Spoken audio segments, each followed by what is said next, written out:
I walked into the office early, coffee in hand, ready to dive into the day's reports. The usual hum of the place surrounded me, phones buzzing, coworkers chatting in the hallways, the rhythmic clank of machinery in the back rooms. It was comfortable, familiar. Lisa from HR knocked on my door. "Meeting in conference room B," she said, her tone curt. "Evan Ross has a big announcement." Evan, the new VP, handpicked from some tech startup to transform the company. I didn't need to hear any more. I nodded, grabbing my notepad as I followed her down the hall. Conference room B was already filling up. Evan stood at the front, all smiles, his shiny new title making him look like he owned the place. "We're going digital," he said, his voice all energy and confidence. "We're going to modernize everything. Goodbye to old, inefficient systems. Say hello to efficiency." He went on, full of promises about flashy software and streamlining everything. But as he turned to the topic of reporting, his tone shifted. "Take this," he said, holding up one of my reports. "This is a relic of the past." Without another word, he tossed it in the trash, grinning like he'd just solved world hunger. I didn't flinch. I just leaned back in my chair, watching the room's reaction. Most of the younger managers looked impressed. They were all in on this new future, but I wasn't so sure. I could feel the shift already. Evan's changes looked sleek, but they had red flags written all over them. He mocked the old systems, specifically the one I'd spent years perfecting. He didn't get it, and worse, he didn't want to. When I raised my concerns later, Evan dismissed them with a wave. "We'll add more features down the line," he assured me, like that was supposed to make it all okay. Deep down, I knew that was a warning. "Look," I said, keeping my voice even. "I've seen these systems before. They promise the moon, but when you go to rely on them, they fall apart." Evan laughed. "That's pre-digital thinking." I didn't argue. That statement alone told me everything I needed to know. It wasn't just incompetence. It was a lack of care for the very thing we were supposed to be protecting: patient safety. The next Monday, the new cloud-based system, Cloud Ops 3.0, launched company-wide. Everything went digital: reports, audits, approvals, you name it. We were supposed to be modernizing, and I was stuck navigating this clunky new platform. The younger managers were all over it, swooning over the sleek design, like it was some kind of magic trick. But as I dug in, reviewing the system over the weekend, something started to gnaw at me. The key data points we needed for medical compliance, gone. The platform couldn't even track expired parts or missing safety checks. It didn't even have a way to flag these issues in a meaningful way.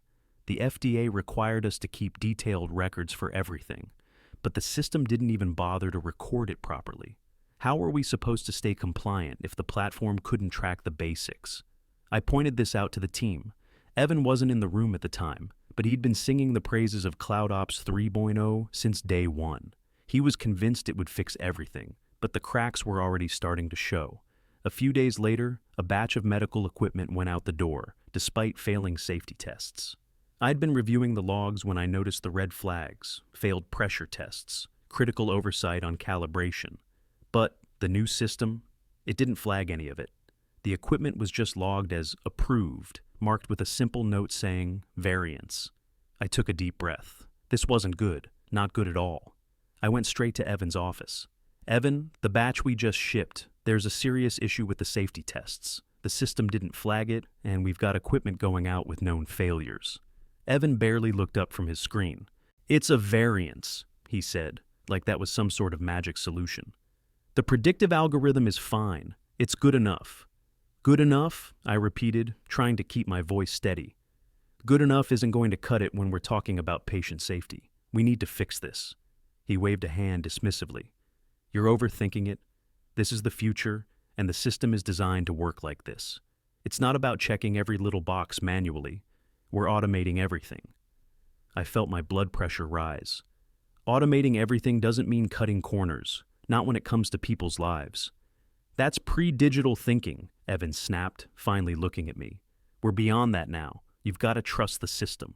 The way he said it, so smug, so certain, told me everything I needed to know. This wasn't just a glitch. It wasn't just incompetence. This was a willful disregard for the fundamentals of what we did here. And more than that, it was a lack of care for the people who relied on the products we made. I could feel my frustration boiling over, but I held it together. You can't just rely on predictive algorithms. The system missed critical safety data. That's a problem. Evan gave a tight smile. It's under control. Trust me, you'll see the bigger picture soon enough.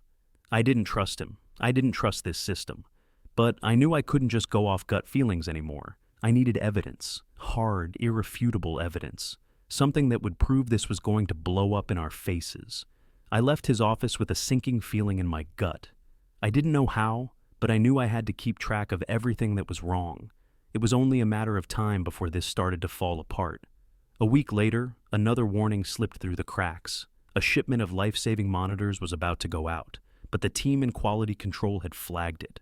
No testing had been done on key components. Critical tests. The kind of tests that could determine whether the equipment would work under pressure. But the deadline was looming, and someone had decided to skip the steps. I found out when Thomas, one of the quality control managers, pulled me aside in the hallway. He was a veteran of the company, had been here longer than most, and his frustration was palpable. "I can't do this anymore," he muttered, his voice low. "This system's a joke. I flagged it, but it went through anyway. I don't even know how much longer I can watch this happen." I didn't say anything. I just nodded. Thomas wasn't the only one frustrated. Everyone in the department felt the same, but nobody had the guts to stand up to Evan. They'd all seen what happened when you questioned the new system. Later that day, I checked the logs. Sure enough, the system had flagged the monitors as approved, with a note saying, variance. No details, no warnings, just variance. I felt a knot form in my stomach. That was it. No checks, no balances. I didn't go to Evan this time. I wasn't going to waste my breath. Instead, I started documenting everything. Every missing test, every ignored warning. I sent emails to myself and a few trusted colleagues, attached screenshots of the overlooked incidents, and logged each one carefully, making sure to note the dates and times. It wasn't much yet, but I knew it would add up. The next morning, I got a call from the warehouse manager. I could hear the frustration in his voice. "Did you know Evan personally approved the shipment of the monitors?" he asked. "Despite everything we flagged, that's on him, not me." I stood there, silent for a moment, the weight of it sinking in. Evan had actually signed off on the shipment, overridden the concerns. This wasn't just incompetence, it was reckless. He was actively disregarding warnings from the team, and now lives were at risk. I exhaled slowly, keeping my voice steady. "Thanks for letting me know." I hung up and sat at my desk, staring at the computer screen. The system was breaking down. If I didn't act now, we might lose control of it completely. I wasn't about to sit by and watch this unfold any longer. The cracks were getting wider, and the danger was no longer hypothetical. The only question now was how long it would take for everything to come crashing down. The breaking point came when I caught another glaring issue.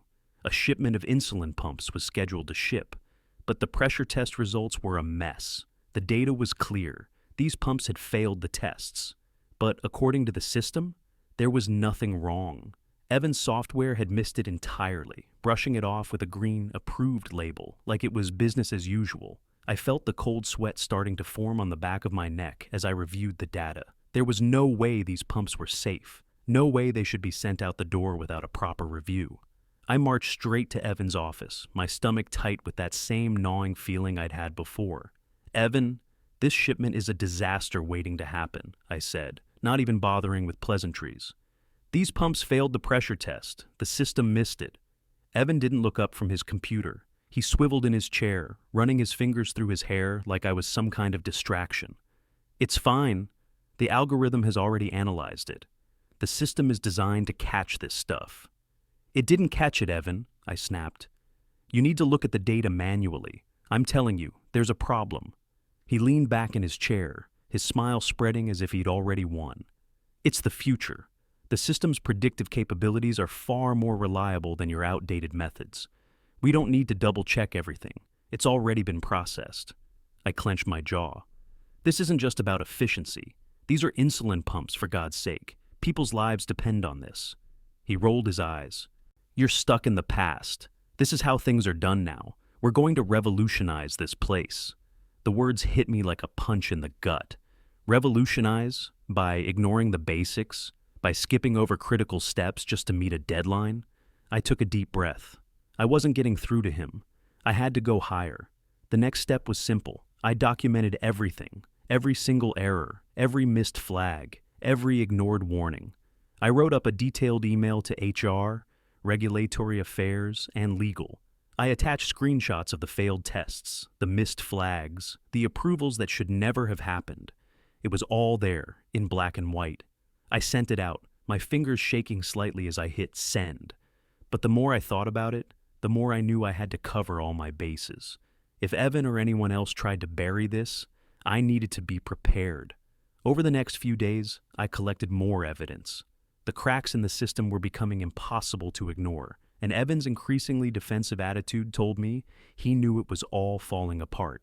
By the time I walked into the conference room for our weekly check-in, I could feel the tension in the air.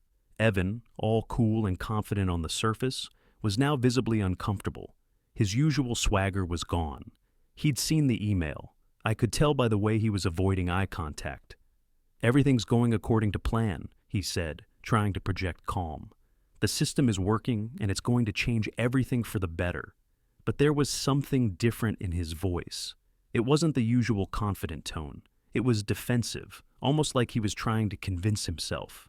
"I don't think it's working," I said, my voice low. "And I'm not going to sit by while you gamble with people's lives." He looked at me then, a flash of anger in his eyes. For a second, I saw the mask slip. "You don't understand. This is the future. We're building the future." I didn't respond. There was nothing more to say. I'd already done everything I could. Now, it was out of my hands. I had sent the evidence. I had done what was right. Evan's arrogance was starting to crack, and I could see it. He knew I had caught him in a lie.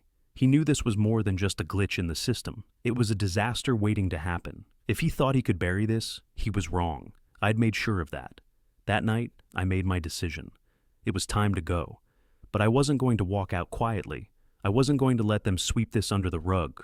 Not after everything I'd seen, everything I'd documented. I spent hours crafting my resignation letter. I didn't just resign. I outlined every single violation, every ignored safety concern, every breach of protocol. I linked everything back to FDA regulations, to patient safety, to the lies that had been told. It was detailed, meticulous, and damning. I made sure every decision that had been made, every shortcut taken, was tied directly to the risks to the people we were supposed to be protecting. When I was done, I attached my evidence, emails, logs, photos, everything. I sent it to HR, internal audit, and the CEO. It was out of my hands now. I'd made sure they all knew what was at stake. I backed up everything, my files, my emails, my notes. I stored it all on a secure drive, just in case. If they thought they could silence me, they were wrong. I wasn't leaving without a trail. The next morning, HR called me in. They'd seen the email. They wanted to discuss my resignation. I knew what that meant. They weren't just going to let me walk away, not after what I'd done. I walked into HR's office, calm, knowing exactly what I'd set in motion. I sat down in the chair across from Maria, the head of HR. She was already flipping through the resignation letter. She looked up at me, her face tight. "So," she said, her voice cool, "I've read your email. This is a serious concern." I didn't say anything. I wasn't going to fill the silence.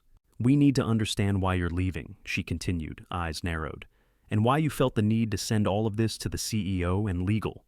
"I'm not leaving just because of personal issues," I replied, keeping my tone even. "I'm leaving because the system you've put in place is dangerous, and I'm not going to be a part of it anymore." Maria shifted in her seat, looking uncomfortable but trying to maintain control. "You've made some very serious accusations in this letter. We're going to need time to look into everything you've written." I knew what she meant. She wasn't just asking questions. She was stalling, trying to figure out what to do with me. "I've already given you the proof," I said. "I've done my part. Now it's on you." Just then, the door opened behind me. I didn't need to look up to know it was the CEO. I'd seen him enough times in meetings to recognize that gait. He stepped into the room, his face pale, eyes fixed on the resignation letter in Maria's hands. He looked over at me and then back at the letter, his expression hardening. "We've got a serious problem," he said, his voice tense. I didn't flinch. I'd been waiting for this. "I'm not resigning because of a bad day at the office," I said flatly. "I'm resigning because the company is failing, and if you don't do something about it, people are going to get hurt." The room was silent for a long moment, but I could feel the weight of the situation sinking in. Finally, the CEO spoke, his voice tight with urgency. "We're going to need to take immediate action. This is bigger than I thought." I watched him, every inch of his confidence crumbling. He knew, just like I did, that it wasn't just a matter of fixing a few glitches. The system was broken, and they were about to find out exactly how much damage had already been done. The meeting wasn't about my resignation anymore. It was about a full-blown emergency response. And for the first time in a long time, I felt like I wasn't alone in this fight. I sat in the boardroom, hands folded in front of me, trying to keep my breathing steady as HR, the CEO, and the legal team started reading my resignation letter aloud. The silence that followed each section grew heavier. They read the violations. Each ignored safety protocol, each failed test, each missing document. The dates, the emails, the screenshots. I'd linked it all together, made sure it was undeniable. The CEO flipped through the reports, his eyes widening with each page. I watched his expression shift from confusion to alarm as he found exactly what I'd documented. The more they read, the quieter the room got. It was like they were starting to feel the weight of what had been happening under their noses, like they were finally realizing how far this had gone. Evan was sitting across from me, his face pale. I couldn't help but notice the beads of sweat forming on his forehead. He didn't meet my eyes, his gaze fixed firmly on the table. I saw it then, the cracks in his confidence.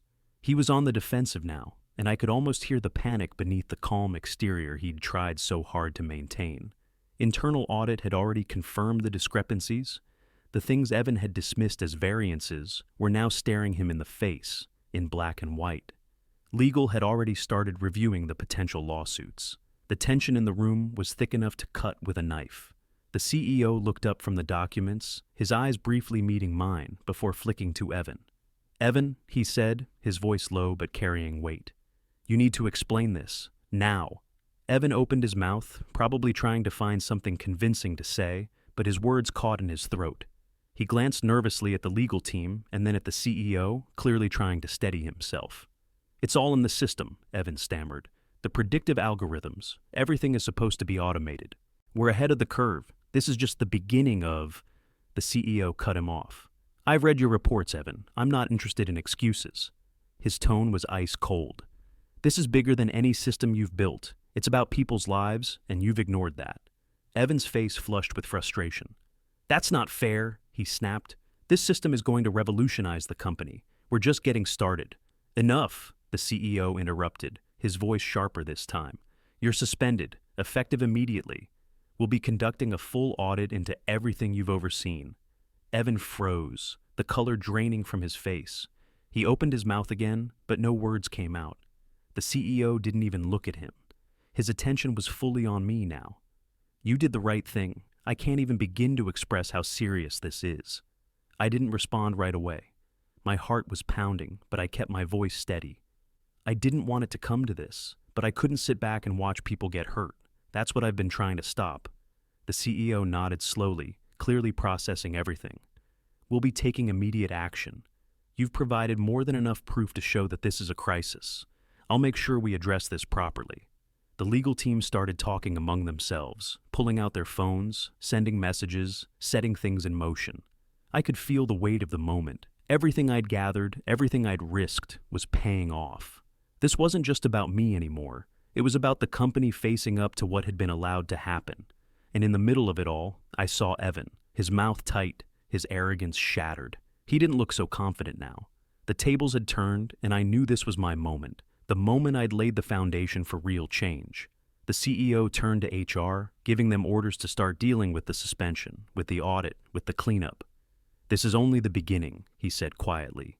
"We need to fix everything. And fast." I felt a shift in the room, a quiet relief. There was no going back now. The investigation into Evan's actions spread like wildfire.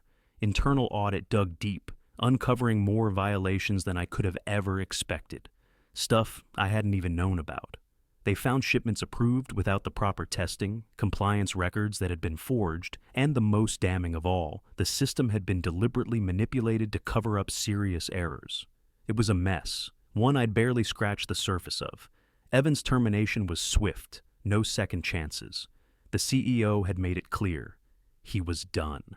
I watched, almost detached, as Evan was escorted out of the building, carrying a box of his personal belongings. His suit, once perfectly tailored, now looked wrinkled and out of place, a reflection of his downfall. The swagger that had been his signature was gone, replaced with a defeated slump in his shoulders. It was hard to feel bad for him, not after everything he'd done. A few days later, the CEO called me into his office. He looked tired but determined, the weight of everything that had happened settling in. "You did the right thing," he said, his voice steady but tinged with regret. "We'd be lost without the evidence you provided. We need to rebuild, and I want you to help us do that." I blinked, caught off guard by the offer. "Help you rebuild?" "Yes, I want you to take a senior role, leading the overhaul of the system. We'll pay you more than you're making now. You can help us restore the company's reputation. You've earned it." I considered it for a moment. The money was tempting, but it didn't feel right. Not now. Not after everything I'd been through. I'd spent too much time fighting a system that had been broken from the inside out. The last thing I wanted was to dive right back in, knowing how easily everything could fall apart again. "I appreciate the offer," I said, my voice even. "But I'm not interested. I've done what I set out to do. This place doesn't need me anymore." The CEO nodded, a tight smile pulling at the corners of his mouth. "I understand, but if you change your mind—" I didn't say anything more. I stood up, gave him a brief nod, and left the office. I walked out of the building for the last time, knowing I'd made the right choice. The company might rebuild, but I wasn't going to be part of it. I'd fought for what was right, and that fight had cost me enough. As I drove home that day, my phone buzzed. It was an email from the legal team. "Please contact us as soon as possible. We need your testimony for an ongoing criminal investigation into Evan Ross." I leaned back in the seat, the weight of it sinking in. Evan wasn't just losing his job, he was going to face real consequences for what he'd done. This wasn't over. It was only just beginning.